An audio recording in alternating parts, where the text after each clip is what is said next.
Right, well, I've started now. Yeah, you got a bit of grass and rock in the foreground. Bit of people in the background there. Yeah, it's like a tent. Yeah. Some people cutting the rock behind us. Oh, all over. This is how you break your neck before summit day.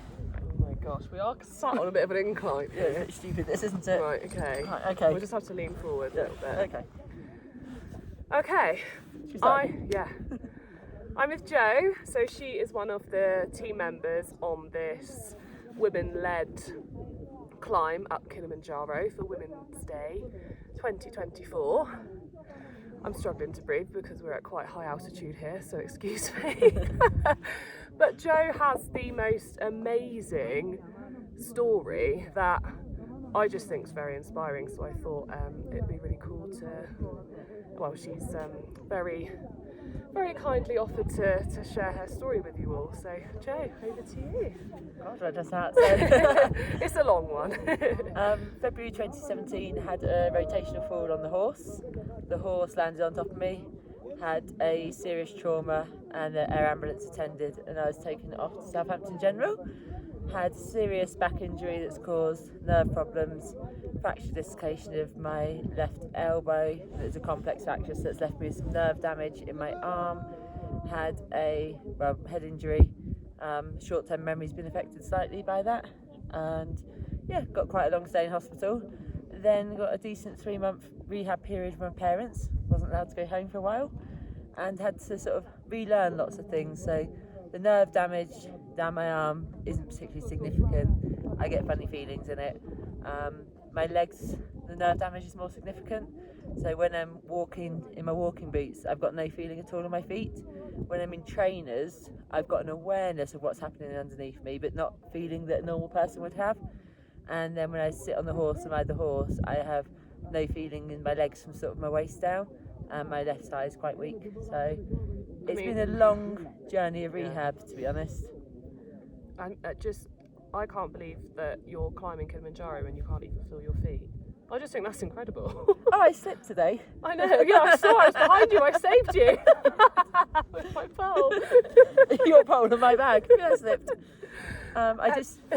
I think, to be honest, it's if you are able to walk and you've got a decent level of fitness, and I'm talking everyday fitness, not a runner, I think it's accessible to anyone. The team are just absolutely incredible. So I say we're walking slowly, we're not. We're walking at summit pace, and we're stopping to go to the loo a lot because we're drinking lots. We're stopping for lots of photos. We're stopping to admire the view. We're stopping to take layers off. We're stopping to put layers on. But it's just really, the camaraderie is absolutely fabulous. We walk at the pace of the slowest person that day, and it varies.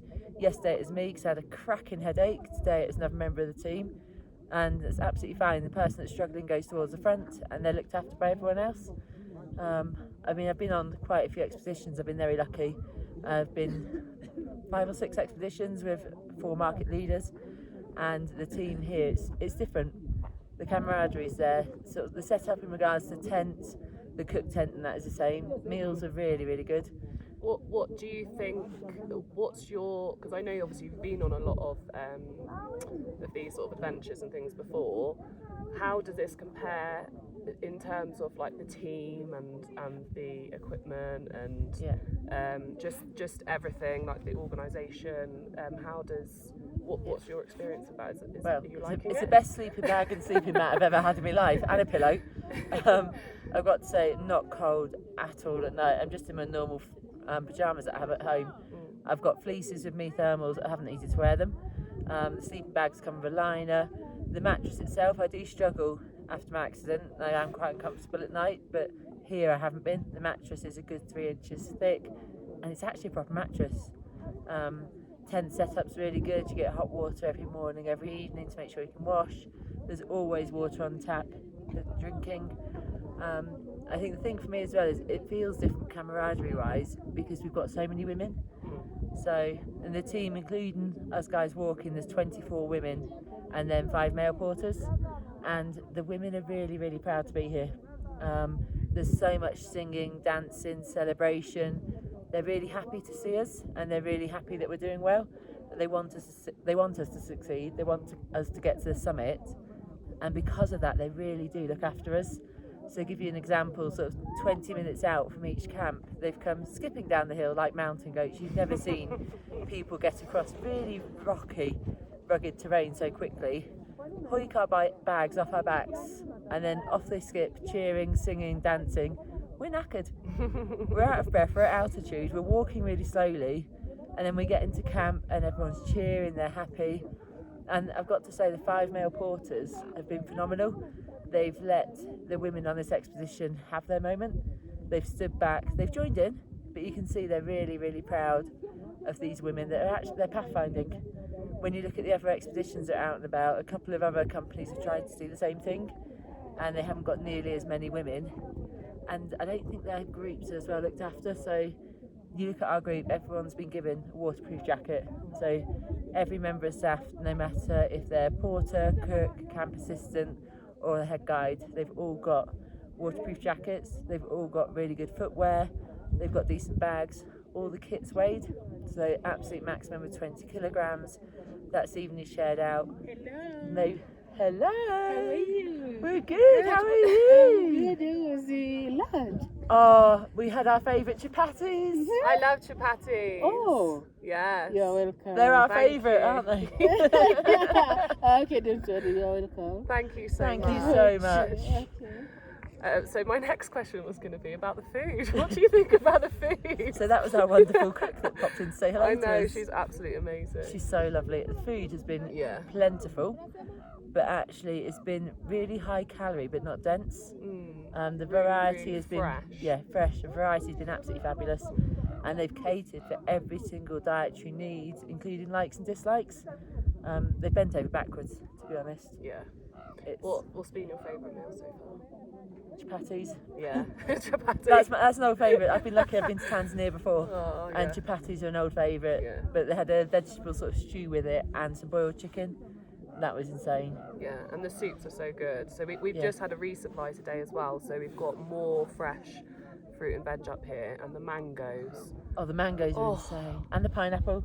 pineapple. Oh, and those little donut ball things we had last night with dinner. The mandazi. Yeah. They're like fried donut things. We had those with soup.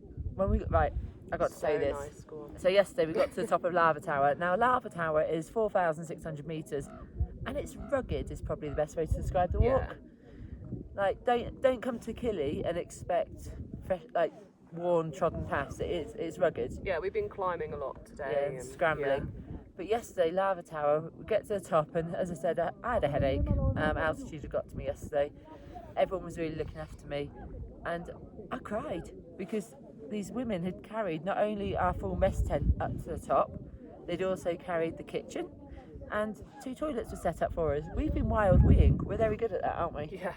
But the toilets You've were got set to up. become good at that.